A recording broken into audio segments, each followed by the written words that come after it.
देखिए, आज सबसे पहले बहुजन समाज पार्टी पूरे बिहार प्रदेश इकाई रविंद्र भवन में अपने बाबा साहब डॉक्टर भीमराव अंबेडकर साहब की पुण्यतिथि को मना रही है, उन्हें याद कर रहे हैं। और जो उन्होंने भारत के लिए, भारत के लोगों को एक समानता का अधिकार दिया, भारत के लोगों को जो पीछे थे, जिन्हें शूद्र कहा गया, जिन्हें कभी आगे नहीं बढ़ने दिया गया, उनके लिए समानता का अधिकार लाया। उन सब चीज़ों को याद करके और आज की जो विकट परिस्थितियां हमारे देश के सामने खड़ी हुई हैं, उस परिस्थितियों से हम बाबा साहब को याद करते हुए और बाबा साहब के उस मंत्रों से कैसे निपटे, बहुजन समाज पार्टी अपनी बहन जी के लिए, अपनी बहन जी के संदेश पर कि हमें संगठित होकर के आगे बढ़ना है, और उसी पर पूरे बहुजन समाज पार्टी की बिहार प्रदेश इकाई, हमारे डॉक्टर लालजी मेघांकर साहब हैं, डॉक्टर एडवोकेट सुरेश राव साहब हैं, प्रदेश अध्यक्ष शंकर महतो जी हैं, उपाध्यक्ष शकल देवदास जी हैं, संजय मंडल जी हैं, पूरी टीम यहाँ अपने बाबा साहब को याद कर और जो उनकी बताई हुई बातें हैं उन पर संकल्प लेंगी कि हम आगे बढ़ेंगे। बाबा साहब को कि जो बताए हुए रास्ता था, जो सपना उनका रह गया है, जो पूरा नहीं हुआ है, उसको पूरा करने के लिए देश में एकमात्र पार्टी है बहुजन समाज पार्टी जो पूरा कर सकती है।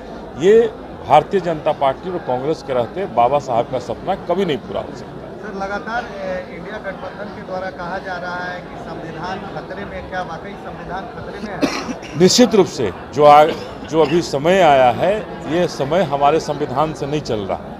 अगर हमारे संविधान में धर्मनिरपेक्ष राष्ट्र की कल्पना हमारे बाबा साहब, कल्पना ही नहीं, धर्मनिरपेक्ष राष्ट्र बाबा साहब ने बनाया है, तो हम तो मर मिटेंगे अपने धर्मनिरपेक्ष राष्ट्र के लिए।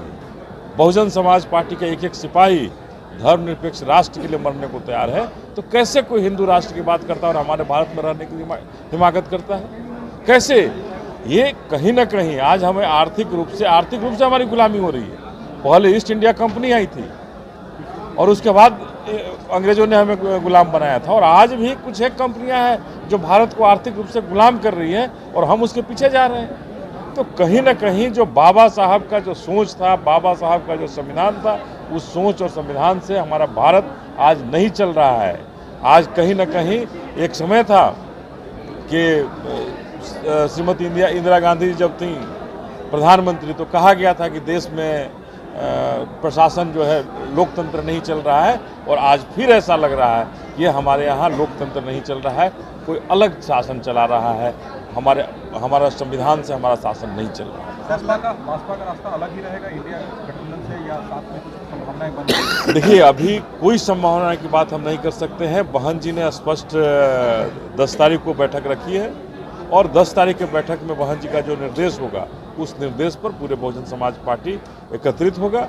और जहां तक अभी ऐसा लग रहा है, तो हम सबसे पहले अपने संगठन को पूरे बिहार में जितोड़ मेहनत कर रहे हैं। हमारे सारे जिलाध्यक्ष से लेकर के प्रखंड अध्यक्ष, विधानसभा अध्यक्ष, सब लोग मेहनत कर रहे हैं कि हमारी प्रखंड कमेटी बने, हमारी बूथ कमेटी बने, हमारे संगठित हो, और संगठित होकर के हम निश्चित रूप से इस लड़ाई को लड़ेंगे।